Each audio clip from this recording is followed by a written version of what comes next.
Hi hello అండి, good morning. Welcome back to my channel. ఇవాళ new blog వచ్చేసి తెలుసు కదా మీకు. మేమైతే తిరుమల వెళ్తున్నాము. ఇంకా ఎర్లీ మార్నింగ్ అయితే లేచాను అనమాట. సో టైం అయితే 4 o'clock అయింది.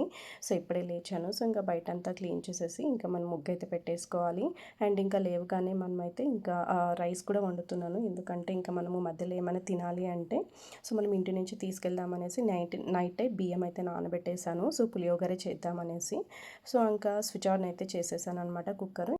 ఇంటి ముందర మాత్రము ఊడవాలి. అలాగే ఇంకా ఊడ్చిన తర్వాత ఇలా మాప్ అయితే వేసేసుకుంటాను. సో ఎందుకంటే మార్నింగ్ అంతా మట్టి అంతా ఏంటది కదా. సో అందుకే ఇలా మాప్ అయితే వేసేసి ముగ్గు అయితే పెట్టేసుకుంటాను. సింపుల్గా అయితేనే ముగ్గు అయితే వేద్దామని.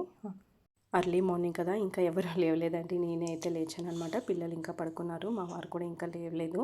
సో ఇంకా నేనైతే ఇలా పనులు అయితే చేసేసి ఇంకా మాప్ అయితే వేసేసి ఇంకా ముగ్గు అయితే పెట్టేసుకున్నాను అనమాట.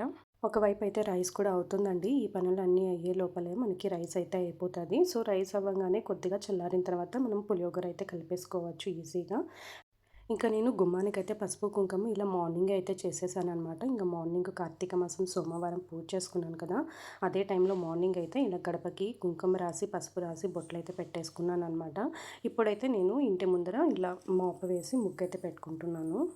తర్వాత మనము ఇంట్లో దేవుడికైతే పూజ చేసుకొని కొబ్బరికాయ కొట్టేసుకొని బయలుదేరచ్చు అనమాట. ఇలా ఎక్కడికైనా టెంపుల్కి వెళ్ళాలన్నా లేదా ఇంట్లో ఫెస్టివల్స్ ఉన్నా ఎంత వర్క్ ఉంటుందో కదా, సో అస్సలు టైమే సరిపోదన్నమాట. ఇలా పనులు చేసుకుంటూనే సరిపోతుంది టైం అయితే. ఇలా ఫైనల్గా నేనైతే ముగ్గులు అయితే పెట్టేశాను ఇంటి ముందర, అలాగే గేటు ముందర. ఇంకా పిల్లల్ని కూడా లేపాలి. లేపిన తర్వాత ఇంకా స్నానాలు చేపియాలి. అలాగే ఇంక వాళ్ళని రెడీ చేయాలంటే ఒక పెద్ద టాస్క్ అనమాట. సో చూసారా, ఇలా సింపుల్గా నేనైతే ముగ్గు అయితే పెట్టేసుకున్నాను అనమాట. ఇంకా ఒకవైపు అయితే రైస్ అయితే అయిపోయింది.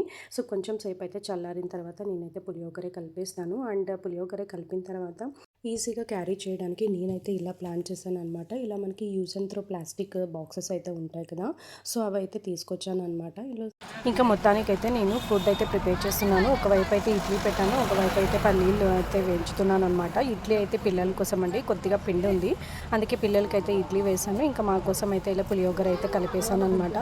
ఇంకా మొత్తం వంట అయితే అయిపోయిన తర్వాత ఇంకా నేనైతే ప్యాకింగ్ అయితే చేశానండి. చాలా ఈజీగా అయితే ప్యాకింగ్ చేసేసుకున్నాను. ఇలా మనకి డిస్పోజల్ బాక్సెస్ అయితే ఉంటాయి కదా, సో మనం అక్కడికక్కడే తినేసి పడేయచ్చు అనమాట. సో ఇలా అయితే ప్యాక్ చేసుకున్నాను ఇడ్లీ, అలాగే పులియోగరి అండ్ పల్లీ చట్నీ. అండ్ ఇంకా ఏంటి అంటే పాప అయితే అసలు పులియోగరి తిండు కాబట్టి కొద్దిగా వైట్ రైస్ కూడా అయితే పెట్టేసుకున్నాను అనమాట. సో ఈ విధంగా నేనైతే మొత్తం అయితే కంప్లీట్ చేసేసుకొని పూజ అయితే కంప్లీట్ చేసుకున్నాను. ఇంకా చూసారు కదా, ఈ విధంగా అర్లీ మార్నింగ్ అయితే లేచి అన్ని పనులు అయితే చేసుకొని మొత్తం పూజ అయితే కంప్లీట్ చేసుకున్నాను. ఇంకా పూజ అవ్వగానే ఇంకా మేమైతే తిరుమలకి అయితే స్టార్ట్ అయిపోయాము అనమాట. Thank you.